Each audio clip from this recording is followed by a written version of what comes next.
ছিন্নমূল ও পথশিশুদের নিয়ে চাঁদপুর ইয়ুথ ফাউন্ডেশনের উদ্যোগে পাঠদানের পাশাপাশি ক্রীড়া প্রতিযোগিতা ও আলোচনা সভা অনুষ্ঠিত। মঙ্গলবার ১৭ জুন সকালে শহরের কোরালিয়া রোডস্থ ফাউন্ডেশনের কার্যালয় মাঠে বদলাও ইয়ুথ ফাউন্ডেশনের সভাপতি মোহাম্মদ আব্দুর রহমান রিজভীর সভাপতিত্বে সভায় প্রধান অতিথির বক্তব্য রাখেন চাঁদপুর জেলা জামায়াতে ইসলামীর সেক্রেটারি, চাঁদপুর হাইমসর-৩ আসনের সংসদ সদস্য প্রার্থী অ্যাডভোকেট শাহজাহান মিয়া। বদলাও ইয়ুথ ফাউন্ডেশনের আয়োজনে অনুষ্ঠিত আলোচনা সভায় প্রধান অতিথির বক্তব্যে অ্যাডভোকেট শাহজাহান মিয়া বলেন, আজকের এই ছিন্নমূল পথশিশু শিক্ষার্থীরা সমাজের এক অবহেলিত অংশ হলেও তাদের মধ্যে লুকিয়ে রয়েছে অগণিত সম্ভাবনা।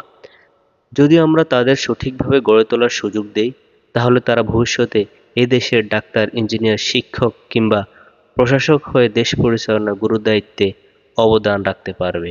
তিনি আরও বলেন, শিক্ষা হলো মানুষের সবচেয়ে বড় হাতিয়ার। এই পথশিশুরাও যদি সুযোগ পায়, তারা দেশের জন্য আশীর্বাদ হয়ে উঠবে। তাদের কারো ভেতর হয়তো লুকিয়ে আছে একজন গবেষক, একজন উদ্ভাবক কিংবা একজন দক্ষ রাষ্ট্রনায়ক। আমাদের দায়িত্ব হচ্ছে তাদের সেই সম্ভাবনাকে খুঁজে বের করা ও লালন পালন করা। শাহজাহান মিয়া শিশুদের প্রতি সহানুভূতিশীল হয়ে সমাজের বিত্তবান সরকার ও বেসরকারি প্রতিষ্ঠানগুলোকে এগিয়ে আসার আহ্বান জানান। তো এই যারা আজকে ছোট, তারা কি ছোট থাকবে? ছোটরা কি হবে? একদিন বড় হবে। আসলে বড় হবে তো, আল্লাহ যদি আমাদের হায়াত যে পর্যন্ত রাখছে। এই জন্য একটা স্লোগান আজকে তোমাদেরকে দিয়ে যাই, তোমরা আমার সাথে বলো, ছোট থাকবো না মোরা চিরদিন, বড় হব একদিন, নিশ্চয় একদিন,